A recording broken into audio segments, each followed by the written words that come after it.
Today, we are diving headfirst into one of the most chaotic, most brutal periods in all of history, the last few decades of the Roman Republic. Now, this was an age of larger-than-life generals, civil war. But what about the regular people? The plebs. In this huge, violent game for power, were they just pieces on a board sacrificed by the mighty? Or were they actually active players who made a choice that changed the world forever? Let's get into it. You've probably seen the letters SPQR everywhere.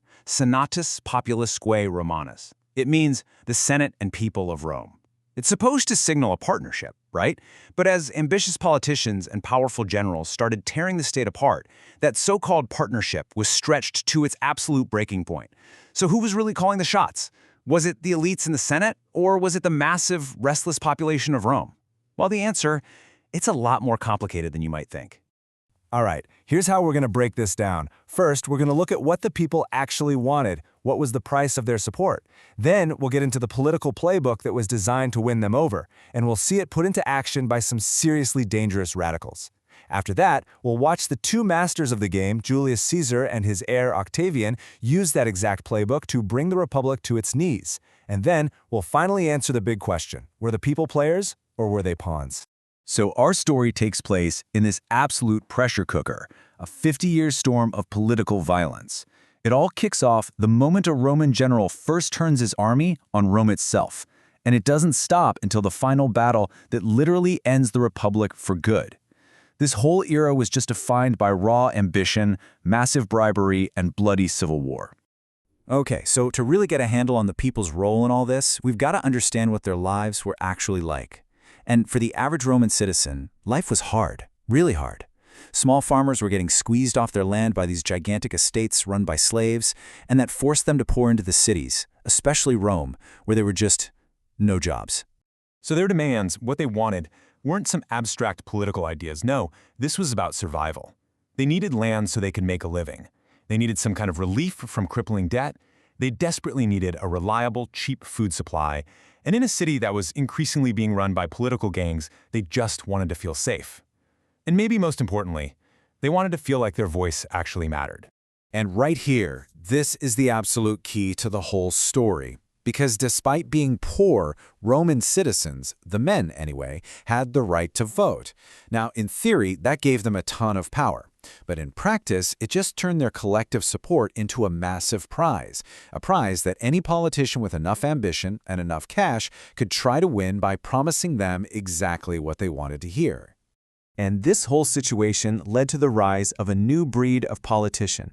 They were called the populares, and they literally wrote the playbook on how to grab the people's power and use it for their own personal gain. So Roman politics at the time was basically split into two camps. You had the optimates, they called themselves the good men, who wanted to keep all the power right where it was, with the Senate. But then you had the populares, whose name means favoring the people, and they saw a totally different way to get ahead. They would just bypass the Senate completely, go straight to the people's assemblies, and use officials called tribunes to push through popular laws that, just so happened to make them incredibly powerful. And here's exactly how they sold it. Just listen to this bit from a speech by the Tribune Macer, which the historian Sallust wrote down. See how he frames it? He's not saying, hey, help me get powerful. No, he's saying, follow me and we will recover your liberties. He's painting his own political office as the people's sacred weapon against the elites. I mean, this is populism 101, straight from the source. All right, so let's see this playbook in action. And we're going to start with two guys who took these popular ideas and pushed them to a radical and really violent new level. So, first up is Catiline. In 63 BC, this bankrupt aristocrat basically decided, you know what? Let's just burn the whole system down. His big idea, his core platform, according to Sallust, was one simple, earth-shattering promise: the complete and total cancellation of all debts.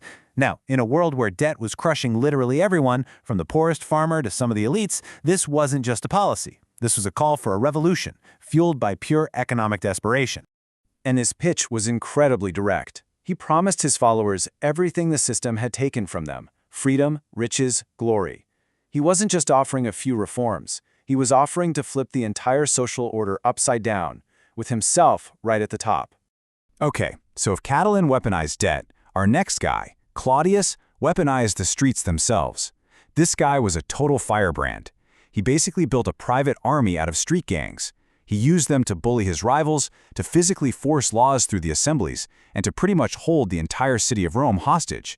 With Claudius, popular support wasn't about votes anymore. It was about raw, violent mob rule. Now, Catiline and Clodius were dangerous, for sure. But honestly, they were amateurs compared to the man who would come along and perfect the Popularis playbook, using it to tear down the Republic brick by brick. And that man was, of course, Gaius Julius Caesar. Caesar's strategy was just a masterclass in power politics. First, as you can see, he teams up with the two most powerful guys in Rome. Then, when he becomes consul, one of the two heads of state, he just flat out ignores the Senate and shoves his popular land laws right through the People's Assembly. But then came the real game changer. He goes and conquers Gaul. And that gave him two things that made him untouchable: an insane personal fortune and a battle-hardened army that was loyal only to him. And this number right here illustrates his method perfectly. After his victory, the historian Suetonius tells us that Caesar gave every single one of his veteran soldiers 24,000 sesterces. To put that in perspective, that was a life-changing amount of money.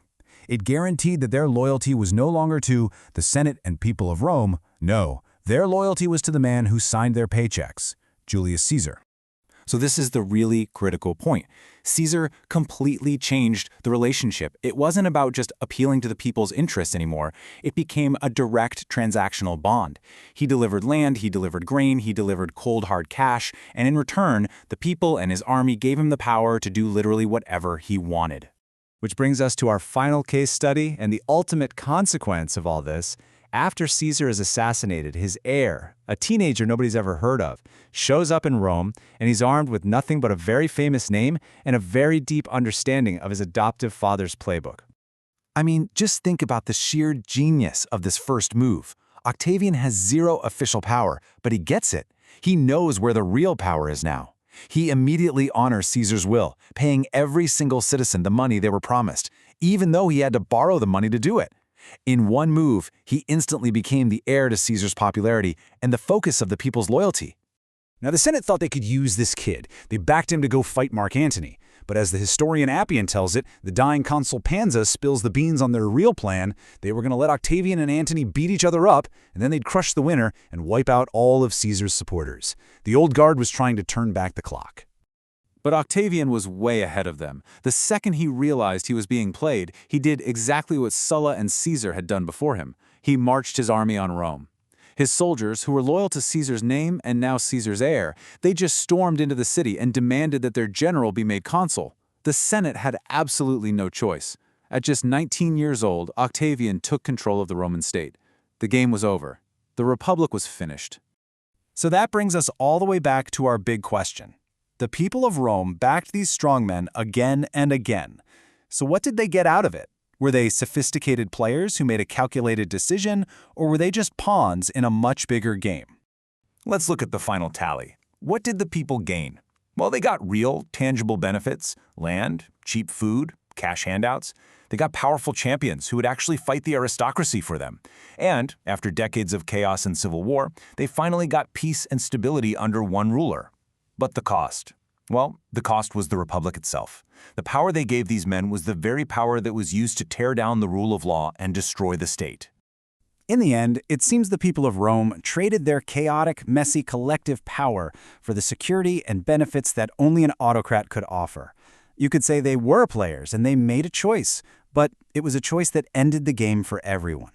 And the question that just echoes through history down to today is, when a system feels broken, is that a trade that's worth making?